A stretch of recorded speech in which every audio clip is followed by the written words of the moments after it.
கிறிஸ்துவுக்குள் அன்பான கர்த்தருடைய பிள்ளைகளே, உங்கள் யாவரையும் ஆண்டவராகிய இயேசு கிறிஸ்துவின் ஈடு இணையற்ற பரிசுத்த நாமத்தினால் உங்களை ஆசீர்வதிக்கின்றேன், வாழ்த்துகின்றேன்.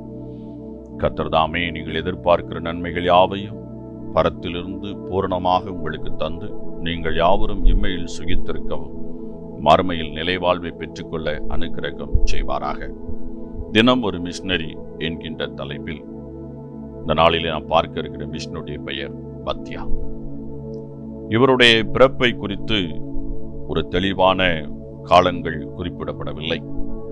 இவருடைய இறப்பு கிறிஸ்துவுக்கு பின் 80வது வருடம் என்று குறிப்பிடப்பட்டுள்ளது. இவருடைய நாடு யூதேயா, இவருடைய தரிசன பூமி எத்தியோப்பியா. மத்தியா என்ற பெயருக்கு கடவுளின் பொருள் என்று அர்த்தம்.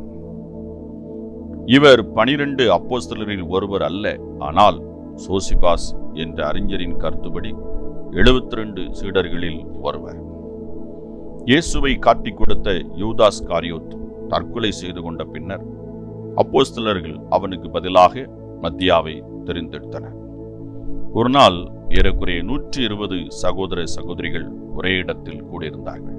அப்பொழுது பேதுரு அவர்கள் நடுவே எழுந்து நின்று கூறியதாவது: இயேசுவானவர் யோவான் ஞானஸ்நானம் கொடுத்த நாள் முதற்கொண்டு கர்த்தராகிய இயேசுவானவர் நம்மிடத்திலிருந்து உயிரை எடுத்துக் கொள்ளப்பட்ட நாள் வரைக்கும் அவர் நம்மிடத்தில் சஞ்சரித்த காலங்களிலெல்லாம் எங்களுடனே கூட இருந்த மனுஷர்களில் ஒருவன் அவர் உயிரோடு எழுந்ததை குறித்து எங்களுடனே கூட சாட்சியாக ஏற்படுத்தப்பட வேண்டும் என்றார்.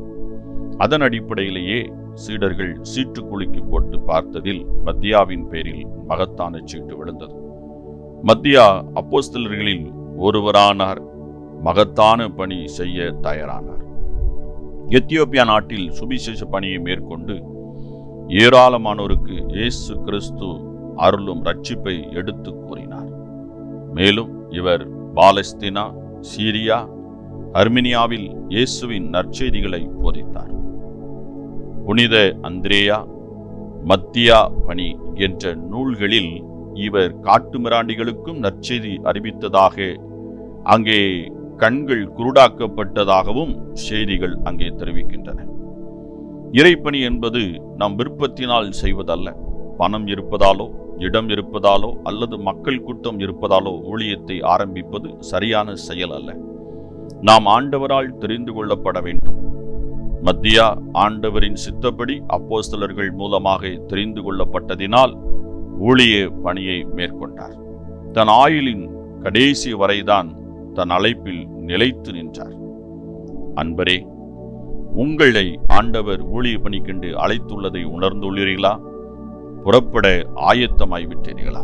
பவுல் சொல்லுகிறார், உங்கள் ஆத்துமாக்களுக்காக செலவு பண்ணப்படவும் விரும்புகிறேன் என்று அவர் சொல்லுகிறார். அருமையான கர்த்தருடைய பிள்ளைகளே, கர்த்தருடைய ஊழியம் என்பது அவருடைய அழைப்பு நமக்கு இருக்க வேண்டும். அந்த அழைப்பு இருக்கும் பொழுது நம் மூலமாக அவர் செய்கிற காரியம் மகிமையாக, மகத்துவமாக அது இருக்கும் என்பதிலே எந்த ஒரு ஐயப்பாடும் இல்லை. அது மாத்திரமல்ல, ஊழியத்தை கர்த்தருடைய மகிமைக்காக நாம் செய்ய எப்பொழுதும் ஆயத்தமாக இருக்க வேண்டும். நம்முடைய சுய மகிமையை நாம் தேடுகிறவர்களாக ஒருபோதும் இருக்கவே கூடாது. ஆகவே கர்த்தருடைய மகிமைக்காக நாம் அழைக்கப்பட்டிருக்கிறோம் என்பதை உணர்ந்து கொண்டால் நீங்கள் ஊழியத்திற்கு வாருங்கள். கர்த்தர் உங்களை ஊழியத்திலே வல்லமையாக எடுத்து பயன்படுத்துவார். அது மாத்திரமல்ல, இது நாம் கிருபையின் காலத்திலே வாழ்ந்து கொண்டிருக்கிறோம். ஆகவே நாம் யாவருக்கும் ஊழிய அழைப்பு கண்டிப்பாக உண்டு. கிறிஸ்துவை அறிந்தவர்கள் கிறிஸ்துவை மற்றவர்களுக்கு சொல்ல வேண்டிய கட்டாயம் நமக்கு இருக்கிறது. ஏனென்றால் அதுதான் அன்பின் வெளிப்பாடு. நாம் பெற்ற நன்மையை மற்றவர்களும் பெற வேண்டும். ஆகவே ஏதாவது ஒரு விதத்திலே தங்களுடைய உலக பணிகளுக்கு மத்தியிலும் நாம் ஆண்டவருடைய ஊழியத்தை தாங்க வேண்டும், ஜெபிக்க வேண்டும். முடிந்த அளவுக்கு அதற்கு ஒரு உதவியாக நாம் இருக்க வேண்டும். இதைதான் இந்த நாளிலே ஆண்டவராய் இயேசு கிறிஸ்து நம்மிடத்தில் எதிர்பார்க்கிறார். இப்படிப்பட்ட ஊழியத்தை நீங்கள் செய்யும் பொழுது கர்த்தருடைய ஆசீர்வாதத்தை நீங்கள் பரிபூர்ணமாக பெற்றுக்கொள்ள முடியும். கர்த்தர் தாமே உங்களை ஆசீர்வதிப்பாராக.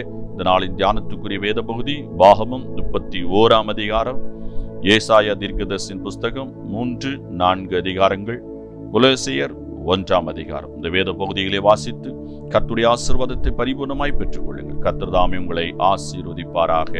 ஆமென்.